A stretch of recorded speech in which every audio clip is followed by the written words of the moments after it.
शिक्षा बिन मति गई, मति बिन नीति गई, नीति बिन गति गई, गति बिन वित्त गया, वित्त बिन शूद्र बना।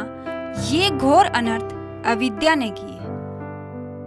अब तुम्हें पीछे हटने की जरूरत नहीं, नकारो मनुवाद को। शिक्षा पाते ही सब पाएंगे उस सुख को, मानो मेरी बात को। शिक्षा के महत्व को समझने वाले और शिक्षा पर जोर देने वाले महान क्रांतिकारी, नारी शिक्षा के जन्मदाता, मानवता के उद्धारक ज्योतिबा फुले का जन्म 11 अप्रैल 1827 को महाराष्ट्र के सतारा जिले में हुआ था। वे महान विचारक, सामाजिक कार्यकर्ता, लेखक और दार्शनिक थे। उनका जन्म माली जाति में हुआ था, जो वर्ण व्यवस्था में शूद्रों के अंतर्गत आती थी। उनकी जाति के लोग खेती बाड़ी और फूल बेचने का काम करते थे।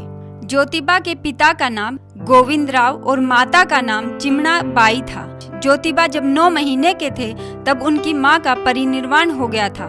ज्योतिबा का जब जन्म हुआ तब पेशवाई शासन की बर्बरता और क्रूरता जारी थी। जातिवाद, छुआछूत, बाल विवाह, सती प्रथा, विधवा केशवापन के खिलाफ उन्होंने खुलकर मोर्चा खोला।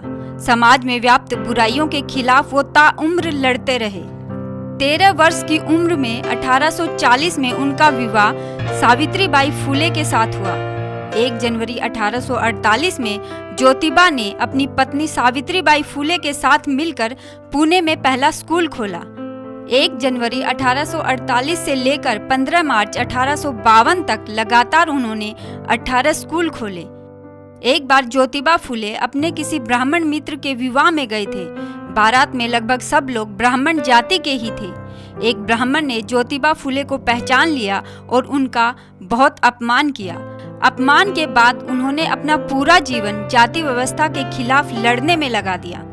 ज्योतिबा फुले ने समाज जागरण और छुआछूत निवारण के लिए 23 सितंबर 1873 को पुणे में सत्यशोधक समाज की स्थापना की, जिसके कार्यकर्ता गांव-गांव जाकर लोगों को शिक्षा के प्रति जागरूक करते थे और अंधविश्वास से दूर रहकर भाईचारे का संदेश देते थे। अपने घर का कुआं अछूतों के लिए खोलकर ज्योतिबा ने छुआछूत के खिलाफ मोर्चा खोला। 1849 में ज्योतिबा ने अंग्रेजों द्वारा ब्राह्मणों को दी जाने वाली दक्षिणा का विरोध किया।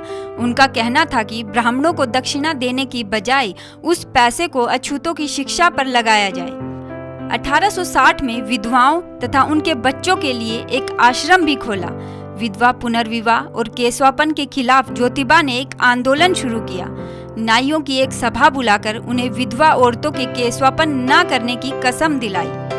महिलाओं और शूद्रों को शिक्षित करने की लगन और मेहनत को देखकर कुछ कट्टरपंथियों ने ज्योतिबा की हत्या करने की कोशिश भी की।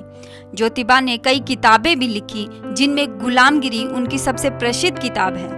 1 जनवरी 1877 में ज्योतिबा ने दीनबंधु नाम से एक अखबार भी प्रकाशित करना शुरू किया, जिसमें किसानों, मजदूरों और अछूतों की समस्याएं प्रकाशित होती थी। उन्होंने गरीब बस्तियों में पानी, पुस्तकालय, विद्यालय आदि खुलवाए तथा गरीबों को सस्ते में दुकानें दिलवाई। 60 वर्ष का होने पर मुंबई में उनका सार्वजनिक अभिनंदन किया गया और उन्हें महात्मा की उपाधि दी गई। लकवा लगने के कारण लगातार बीमार रहने की वजह से महान समाज सुधारक क्रांतिकारी ज्योतिबा फुले का 21 नवंबर 1890 को परिनिर्वाण हो गया। Bureau report, national Dastak.